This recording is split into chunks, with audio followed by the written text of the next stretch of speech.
السلام عليكم ورحمة الله وبركاته. أهلا بكم متابعينا متابعين حسام فيد مودرن معاكم بفضل الله سبحانه وتعالى في فيديو جديد.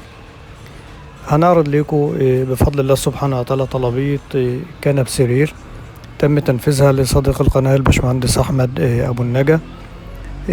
بفضل الله الطلبية عبارة عن كنبة 220 اللي هي بمخدعين، وكنبة 2 متر، وكنبة 190 سنتي، وكنبة 178 سنتي، والركنة مساحتها 2 متر و20 في 150 سنتي، مزودة بوحدة USB. حاجة بسم الله ما شاء الله ممتازة جدا. ده بفضل الله سبحانه وتعالى مش أول تعامل بيننا وبين الباشمهندس أحمد. بفضل الله عملنا له ركنة بفضل الله للبيت عنده، وتم تنفيذ طلبية المركز الطبي زي الطلبية دي برضه قبل كده على حسب المقاسات بتاعتها بفضل الله سبحانه وتعالى. والباشمهندس لما اتفق معنا في الطلبية حول لنا عربون 20,000 جنيه، وإن شاء الله باقي الحساب يكون مع التسليم إن شاء الله سبحانه وتعالى. الطلبية بسم الله ما شاء الله كلها من الخشب الزان الأحمر، ما عرفناش نصورها خشب قبل التشطيب بس لزحمة المكان. وبسم الله ما شاء الله القماش المستخدم جلد مقلوب الخامة التقيلة، والاسفنج كثافة 35. حاجة بسم الله ما شاء الله ممتازة جدا جدا بفضل الله سبحانه وتعالى. والركنة بسم الله ما شاء الله موفرة للمساحة، يعني فيها صحارة زي ما احنا شايفين على 2 ميكانيزم باكم. ده الضلع 1.5 متر، والضلع التاني اللي هو 2 متر بفضل الله سبحانه وتعالى. في الضلع مساحته كاملة 220 سنتي. مساحة الكنبة السرير صغيرة زي ما احنا شايفين. والصحارة بسم الله ما شاء الله ممكن نجمع فيها التكوي بتاع الركنة كلها، هنحطها بفضل الله سبحانه وتعالى في الصحارة من تحت.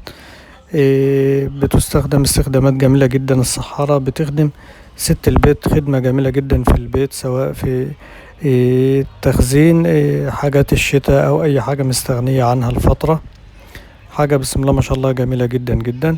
الظهر بتاع الكنبة السرير يا جماعة ظهر متحرك بيفرد معانا، بيبقى المساحة بتاع الكنبة بسم الله ما شاء الله حوالي 180 سنتي. بيفرد معانا السرير بسم الله ما شاء الله مساحة ممتازة جدا جدا.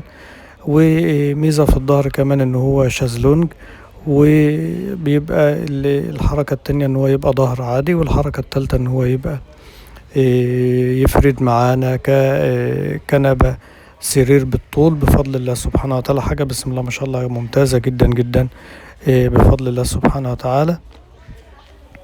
معانا كمان في المخدع مكان للكوباية، لو حد قاعد على الكنبة بيشرب أي مشروب ممكن يحط الكوباية في مكان التجويف اللي في المخدع. ومزودة كمان في المخدع بوحدة USB لو احنا مثلا هنشحن التليفون. حتى في فيشة كمان، فيشة كهرباء، ممكن لو احنا هنشغل أي حاجة سواء من لابتوب أو حاجة زي كده. الأمر بسم الله ما شاء الله سهل جدا جدا، وبسم الله ما شاء الله ممتازة جدا جدا. فكرة الوحدة USB دي يا جماعة هنشوف طبعا جبنا فيشة الكهرباء، وهنوصل بقى الفيشة بتاعة الركنة اللي متوصل بها وحدة USB. ولما هنضغط على الزرار دلوقتي بسم الله ما شاء الله هتنور زي ما احنا شايفين. ضغطنا ضغطة تانية فصل، ودي الفيشة طبعا زي ما حضراتكم متابعين معانا. بفضل الله سبحانه وتعالى ان شاء الله يتم تسليم الطلبية للباشمهندس على طول، وربنا يجعلها خير وبركة علينا وعليه ان شاء الله سبحانه وتعالى. في نهاية الفيديو بنشكر حضراتكم على حسن التواصل والمتابعة. بنقول لكم يا ريت الأول مرة يشاهدنا إذا عجبوا الفيديو يضغط إعجاب، ما تنسوش تتابعونا وتشتركوا معنا في القناة وتفعلوا زر الجرس علشان يوصلكم كل جديد بننشره. اللي حابب يستفسر عن منتجاتنا وأسعارنا الرقم متثبت على الشريط أسفل الفيديو.